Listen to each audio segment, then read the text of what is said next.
Hello students, welcome to Deepak law classes. आज है हमारा स्पेसिफिक रिलीफ एक्ट का लेक्चर 7। तो आज हम कवर करेंगे सेक्शन 21 टू 24 और उसके बिना हमारे कुछ सेक्शंस रहते हैं जैसे कि सेक्शन 14A, 17 और 18 हम उनको भी कवर करेंगे। तो इसके साथ हमारा जो 9 टू 25 वाला चंक है वो कंप्लीट हो जाएगा। तो सबसे पहले हम स्टार्ट करते हैं सेक्शन 21। ये क्या बात कर रहा है? Power to award compensation in certain cases.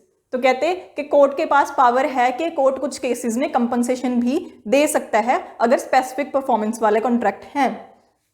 तो इसका सबसे फर्स्ट जो सबसेक्शन है वो बात कर रहा है कि जो कंपनसेशन है वो इन एडिशन टू मिल सकती है, कि स्पेसिफिक परफॉर्मेंस भी कोर्ट प्रोवाइड करेगा और साथ में क्या करेगा, in addition to that compensation भी प्रोवाइड की जाएगी। ये ऐड किया गया है 2018 में। इससे पहले क्या था कि इन एडिशन टू भी था और इन सब्सटीट्यूशन भी था, बट अब सिर्फ क्या कर दिया गया है, इन एडिशन टू। तो स्पेसिफिक परफॉर्मेंस भी होगी और साथ में कंपनसेशन भी मिल सकती है। आगे आता है सबसेक्शन 2 और 3। सबसेक्शन 2 और 3 में क्या बात की गई है कि स्पेसिफिक परफॉर्मेंस जहां पे अगर ग्रांट नहीं हो सकती, सबसेक्शन 2 में इसकी बात की गई है, और जहां पे ग्रांट हो सकती है तो कहते हैं उन दोनों केसेस में भी कोर्ट कंपनसेशन ग्रांट करेगा। सबसेक्शन 2 में तो बात की गई है कि जहां पे स्पेसिफिक परफॉर्मेंस किसी वजह से कोर्ट ग्रांट नहीं कर सकता है, और सबसेक्शन 3 का है कि जहां पे कोर्ट ग्रांट करेगा तो वहां पे भी स्पेसिफिक परफॉर्मेंस भी हो जाएगी और साथ में कंपनसेशन भी ग्रांट कर दी जाएगी।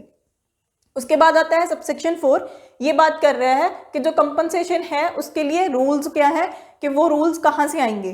तो वो रूल्स गवर्न होंगे सेक्शन 73 जो इंडियन कॉन्ट्रैक्ट एक्ट का है। वहां पे जो कंपनसेशन के रिलेटेड रूल्स दिए गए हैं वही यहाँ पे हम फॉलो करेंगे। नेक्स्ट आता है कि कंपनसेशन है वो कब तक नहीं मिलेगी। तो कहते हैं अगर पर्सन ने कंपनसेशन क्लेम करनी है तो स्पेसिफिक परफॉर्मेंस वाले जो सूट होगा उसमें उस पर्सन को इस चीज़ को क्लेम करना पड़ेगा कि स्पेसिफिक परफॉर्मेंस भी चाहिए मुझे और साथ में मुझे कंपनसेशन भी चाहिए। अगर वो इस चीज़ को क्लेम नहीं करता है देन उसको कंपनसेशन नहीं मिलेगा। फिर उसकी एक प्रोवाइजो ऐड की गई है। तो प्रोवाइजो में बात की गई है कि चलो ठीक है, पर्सन भूल गया प्लेंट में फाइल करना कि मुझे कंपनसेशन चाहिए, तो उसके बाद क्या वो कंपनसेशन के लिए क्लेम नहीं कर सकता? तो प्रोवाइजो बात करती है कि नहीं, वो उसके बाद भी कर सकता है। तो कहते हैं वो अमेंडमेंट ऑफ प्लेंट करके उसमें एडिशन कर सकता है कि मुझे कंपनसेशन भी चाहिए। तो स्पेसिफिक परफॉर्मेंस प्लस कंपनसेशन के लिए वो क्लेम कर सकता है। तो ये है 21 सेक्शन। फिर नेक्स्ट आता है कुछ और पावर्स हैं जो कोर्ट के पास, उसके बारे में बात की गई है सेक्शन 22 में। वहां पे बात की गई है power to grant relief for possession, partition, refund of earnest money etcetera. तो ये कोर्ट की कुछ और पावर्स हैं। पहले आता है सबसेक्शन 1। उसमें बात की गई है कि जो कोर्ट है उसके पास पावर है कि वो स्पेसिफिक परफॉर्मेंस तो ग्रांट कर देगी, उसके साथ ही कोर्ट क्या कर सकता है, कोर्ट बोल सकता है कि इस प्रॉपर्टी का पोजेशन भी दूसरे पर्सन को मिलना चाहिए, तो कोर्ट पोजेशन ग्रांट करवा सकता है। सेकंड, इसके साथ और क्या कर सकता है कि अगर प्रॉपर्टी की पार्टीशन की ज़रूरत है तो कोर्ट उसकी पार्टीशन प्लस पोजेशन वो दोनों चीज़ें भी प्रोवाइड करवा सकता है।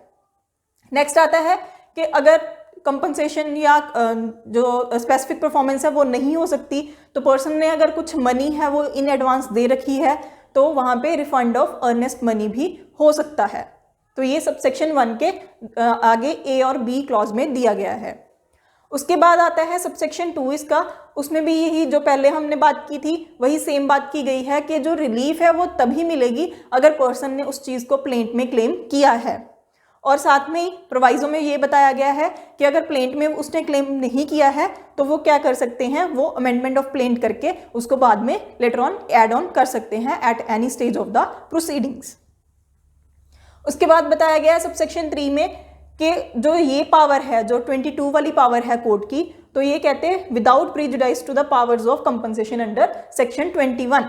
कहते हैं जो 21 के अंडर कंपनसेशन की पावर है उसके अलावा ये पावर्स दी गई हैं, तो कंपनसेशन भी कोर्ट प्रोवाइड कर सकते हैं और उसके साथ साथ ये possession, partition, refund of earnest money है, ये जो पावर्स हैं ये भी कोर्ट के पास हैं। नेक्स्ट आता है हमारे पास सेक्शन 23। इसमें बात की गई है liquidation of damages not a bar to specific performance. कहते हैं कि अगर स्पेसिफिक परफॉर्मेंस का कोई कॉन्ट्रैक्ट किया गया है, उस कॉन्ट्रैक्ट में जो पार्टीज हैं उन्होंने एक टर्म्स एंड कंडीशंस लिख ली कि अगर किसी पार्टी ने इस चीज़ का ब्रीच कर दिया देन ये कुछ सर्टन अमाउंट है वो दूसरी पार्टी को पे करनी पड़ेगी। बट इस चीज़ का उनका ऑब्जेक्ट क्या था कि सो दैट पार्टीज हैं वो स्पेसिफिक परफॉर्मेंस कर सके, ना कि जो मनी है वो दे सकें। तो उसके ब्रीच के लिए कुछ अमाउंट तो रखा है, बट उसका पर्पस ये नहीं है कि वो ब्रीच के लिए मनी मिलेगा, बट सिर्फ जो स्पेसिफिक परफॉर्मेंस है उसको इंश्योर करने के लिए उन्होंने ये एक टर्म एंड कंडीशन रखी है कॉन्ट्रैक्ट में। तो उसके बारे में सेक्शन 23 में बात की गई है। यहाँ पे बताया गया है कि जो भी सम उन्होंने कॉन्ट्रैक्ट में लिखी गई है कि किसी पार्टी ने अगर ब्रीच किया तो ये सम उसको पे करना पड़ेगा, तो उसका पर्पस क्या है कि that was only for the purpose of securing performance and not as an option for paying money for breach. तो कहते हैं उसके लिए उसका पर्पस क्या था, वो मनी अमाउंट जो उन्होंने कॉन्ट्रैक्ट में लिखी है उसका पर्पस सिर्फ ये था कि वो कॉन्ट्रैक्ट को परफॉर्म करवा सके, ना कि उसके ब्रीच के लिए वो मनी है वो पे कर सके। तो उस केस में कहते हैं क्या होगा, तो यहाँ पे भी कोर्ट क्या करेगा, स्पेसिफिक परफॉर्मेंस ही देगा। ये नहीं कहेगा कि आपने टर्म लिख रखी है अपने कॉन्ट्रैक्ट में कि आप इसके ब्रीच के लिए कुछ अमाउंट दोगे, तो वो कोर्ट अमाउंट ग्रांट नहीं करेगा। कोर्ट क्या करेगा, सिर्फ स्पेसिफिक परफॉर्मेंस ही ग्रांट करेगा। साथ में सबसेक्शन 2 में ये बात की गई है कि वो अगर सम लिखा हुआ है कि ये पर्टिकुलर सम आपने देना है ब्रीच के टाइम पे, तो कहते हैं उस चीज़ के लिए कोर्ट डिक्री पास नहीं करेगा, क्योंकि कोर्ट क्या कर रहा है, यहाँ पे स्पेसिफिक परफॉर्मेंस प्रोवाइड कर रहा है। तो यहाँ पे पेमेंट ऑफ मनी नहीं होगी जो भी उन्होंने कॉन्ट्रैक्ट में लिखी थी। नेक्स्ट आता है सेक्शन 24। यहाँ पे है bar of suit for compensation for breach after dismissal of suit for specific performance. कहते हैं अगर स्पेसिफिक परफॉर्मेंस वाला सूट है, अगर उसकी डिसमिसल हो जाती है तो कहते हैं कंपनसेशन भी ग्रांट नहीं करेगा कोर्ट। बट इस केस में ये भी बताया गया है कि चलो ठीक है, स्पेसिफिक परफॉर्मेंस का जो कॉन्ट्रैक्ट है उसका जो सूट है वो डिसमिस हो गया तो कंपनसेशन तो क्लेम नहीं कर सकते अब। बट कहते हैं अगर पर्सन की कोई और रिलीफ बनती है, किसी और एक्ट के अंडर भी बनती है, तो वो पर्सन वो रिलीफ क्लेम कर सकता है। उसके बाद आता है सेक्शन 25। ये बात कर रहे हैं application of preceding section to certain awards testamentary directions to execute settlement. कहते हैं जो ऊपर वाले सेक्शंस हमने किए हैं 9 to 24, कहते हैं उनकी कुछ और जो अवार्ड्स हैं या सेटलमेंट्स हैं उन पे भी एप्लीकेशन है। तो वो कौन कौन से हैं, वो यहाँ पे प्रोवाइड किया गया है। जो आर्बिट्रेशन एंड कंसिलिएशन एक्ट 1996 है, जो कहते जिनको ये एक्ट गवर्न नहीं करता, तो उसके बिना जो बाकी प्रोसीडिंग्स हैं, बाकी अवार्ड्स हैं, तो उन पे ये ऊपर वाली जो प्रोविजंस हैं 9 to 25 वाली, 24 वाली, वो सारी प्रोविजंस एप्लीकेबल होंगी। सेकेंड इन्होंने बात की है कि जो भी विल और कॉर्डिकल हैं उनकी एग्जीक्यूशन या उनकी जो सेटलमेंट हुई है, तो उन केसेस में भी जो ऊपर वाली प्रोविजंस है 9 to 24 वाली, वो सारी प्रोविजंस इन पे भी अप्लाई होंगी। ठीक है, ये था हमारा 21 to 25 तक। अभी कुछ सेक्शंस हमारे रहते थे बीच में से, वो थे 14A, 17 एंड 18। हम इनको भी कवर करते हैं। अभी 14A सेक्शन है। ये क्या बात कर रहे हैं, power of court to engage experts. तो कहते हैं यहाँ ये इसको ऐड किया गया है 2018 की अमेंडमेंट के बाद। यहाँ पे अगर कोर्ट को अपनी असिस्टेंस के लिए कुछ एक्सपर्ट्स की ज़रूरत हो तो कोर्ट कहते उनको अपॉइंट कर सकता है। तो इसका सबसेक्शन 1 बात कर रहा है कि to engage experts and direct to report and may secure attendance of the expert for providing evidence. तो कहते हैं कि कोर्ट के पास पावर है कि अगर उसको किसी केस में किसी एक्सपर्ट की ज़रूरत है तो कोर्ट एक्सपर्ट को एंगेज कर सकता है, उनको डायरेक्ट कर सकता है कि वो एक रिपोर्ट प्रिपेयर करें उस सूट के रिलेटेड, एंड उनको उनकी जो अटेंडेंस है वो कोर्ट में भी इंश्योर करवा सकते हैं कि वो कोर्ट में आके एविडेंस प्रोवाइड करें। एंगेज करेंगे उनको, जो एक्सपर्ट्स हैं उनको एक रिपोर्ट तैयार करनी है और जो वो रिपोर्ट है वो कोर्ट में वो पेश करेंगे, एंड कोर्ट के पास पावर है कि उनकी अटेंडेंस वो सिक्योर कर सकते हैं। उसके बाद आता है सबसेक्शन 2। यहाँ पे बात की गई है कि जब एक्सपर्ट्स जो कोर्ट हैं वो अपॉइंट कर दिए हैं, तो कोर्ट किसी भी पर्सन को डायरेक्शंस दे सकता है कि वो जो एक्सपर्ट्स हैं वो उनके साथ कोऑपरेट करें, उनको इन्फॉर्मेशन प्रोवाइड करें। नेक्स्ट आता है कि जो ओपिनियन और रिपोर्ट जो एक्सपर्ट ने बनाई है, जो सबसेक्शन 1 के अंडर अपॉइंट किए गए थे, तो कहते हैं उनकी जो रिपोर्ट है that is part of record, and उसके लिए जो पार्टीज हैं वो एग्जामिन कर सकती हैं ये रिपोर्ट के ऊपर, एक्सपर्ट्स को भी एग्जामिन किया जा सकता है। नेक्स्ट आता है कि जो एक्सपर्ट्स हैं, अब कोर्ट ने अपॉइंट तो कर दिए एक्सपर्ट्स, तो उनका कुछ खर्चा भी तो होगा, तो कहते हैं उनकी जो फीस, कॉस्ट और एक्सपेंसेस उनके जो भी लगेंगे तो वो कोर्ट डायरेक्ट कर सकती है कि वो पे किए जाएं एक्सपर्ट को। तो वो कौन पे करेगा? जो पार्टीज टू द सूट होंगी तो कोर्ट उनको डायरेक्ट कर सकता है कि वो दोनों पार्टीज क्या करें, एक्सपर्ट को जो भी उनका बनता है, फीस कॉस्ट बनती है, वो उनको पे की जाए। नेक्स्ट आता है हमारा सेक्शन 17। ये बात कर रहा है कॉन्ट्रैक्ट टू सेल और let property by one who has no title not specifically enforceable. अब कहते हैं जो भी कॉन्ट्रैक्ट्स हैं जहाँ पे जो पर्सन है उसके पास राइट नहीं है उस प्रॉपर्टी को सेल करने का, तो कहते हैं उस केस में वो पर्सन स्पेसिफिक परफॉर्मेंस भी नहीं करवा सकता। तो यहाँ पे सबसेक्शन 1 में तो बात की गई है कि पर्सन के पास टाइटल ही नहीं है।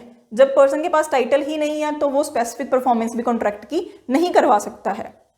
उसके बाद सबसेक्शन 2 आता है, उसमें है कि जो पर्सन है उसको लगता है कि उसका गुड टाइटल बनता है प्रॉपर्टी पे, बट एक्चुअल में उसका उस प्रॉपर्टी पे कोई टाइटल ही नहीं बनता। जब उसका टाइटल ही नहीं है तो वो स्पेसिफिक परफॉर्मेंस भी नहीं करवा सकता। साथ में सबसेक्शन 3 में बात की गई है कि जो ये प्रोविजंस हैं सेक्शन 17 की सबसेक्शन 1 और 2, ये कहते हैं मूवेबल प्रॉपर्टीज पे भी अप्लाई होती हैं। उसके बाद आता है सेक्शन 18। सेक्शन 18 बात कर रहा है non enforcement except with variation. कहते हैं जहाँ पे कॉन्ट्रैक्ट हैं, जो भी कॉन्ट्रैक्ट हुआ है उसकी स्पेसिफिक परफॉर्मेंस करवानी है, बट उस केस में क्या है कि वहाँ पे कुछ चेंजेस की ज़रूरत है। तो कहते हैं जब तक वो चेंजेस नहीं होंगे, वो वेरिएशंस नहीं होंगे, उसके बिना उस कॉन्ट्रैक्ट को हम स्पेसिफिकली एनफोर्स नहीं करवा सकते। कौन कौन से केसेस हैं? फर्स्ट है जहाँ पे कोई फ्रॉड हुआ है, मिस्टेक ऑफ फैक्ट हुई है या फिर मिस रिप्रेजेंटेशन हुई है। तो इन तीनों में से अगर कुछ भी हो रहा है तो वहाँ पे अगर दूसरी पार्टी कहती है कि इस चीज़ में कुछ चेंजेस करनी चाहिए, इसमें वेरिएशंस होनी चाहिए, देन हम कॉन्ट्रैक्ट को एनफोर्स करवाएंगे। देन कहते हैं वो जो चेंजेस हैं वो करके उसके बाद ही उस कॉन्ट्रैक्ट को स्पेसिफिकली एनफोर्स करवाया जा सकता है। सबसेक्शन 2 बात कर रहा है कि जहाँ पे जो कॉन्ट्रैक्ट है उसका कोई एक पर्टिकुलर लीगल जो रिजल्ट आना था, उसका ऑब्जेक्ट ही ये था कॉन्ट्रैक्ट का कि एक पर्टिकुलर रिजल्ट चाहिए था उनको, उस कॉन्ट्रैक्ट का पर्पस ही कुछ ऐसा था, बट जब फ्रेमिंग की गई उस कॉन्ट्रैक्ट की, वो पर्टिकुलर रिजल्ट उस चीज़ का नहीं निकल रहा, तो उस केस में भी जो actual intention of the parties थी वो तो फुलफिल नहीं हो रही। तो यहाँ पे अगर चेंजेस की ज़रूरत है तो वो वेरिएशन करके उसके बाद ही उस कॉन्ट्रैक्ट को एनफोर्स किया जा सकता है। नेक्स्ट आता है कि जो कॉन्ट्रैक्ट है उसमें जो टर्म्स एंड कंडीशंस हैं वो कॉन्ट्रैक्ट की एग्जीक्यूशन के बाद पार्टीज ने चेंज कर ली हैं, तो अभी उसको एनफोर्स करने के लिए जो भी उनकी वेरी टर्म्स हैं, कहते हैं उनको वो चेंजेस होने ज़रूरी हैं। जब वो वेरी टर्म्स हैं वो कॉन्ट्रैक्ट में आ जाएंगी, उसके बाद ही उसकी स्पेसिफिक परफॉर्मेंस हो सकती है। ठीक है, इसके साथ ही ये हमारा सेक्शन 9 to 25 वाला चंक है वो कंप्लीट हो चुका है, जहाँ पे हमने चैप्टर 2 कंप्लीट किया है जो कि है स्पेसिफिक परफॉर्मेंस ऑफ कॉन्ट्रैक्ट्स। तो इसके बाद हम नेक्स्ट शुरू करेंगे रेक्टिफिकेशन, जो कि सेक्शन 26 बात करता है। इसको हम नेक्स्ट लेक्चर में कवर करेंगे। आई होप कि आपको आज का लेक्चर अच्छा लगा होगा। अगर आपको आज का लेक्चर अच्छा लगा तो हमारी वीडियो को लाइक करें, हमारे चैनल को सब्सक्राइब करें, दूसरों के साथ शेयर करें और कमेंट सेक्शन में हमें बताएं कि आप कौन कौन से टॉपिक्स पे वीडियोस चाहते हो। Thank you.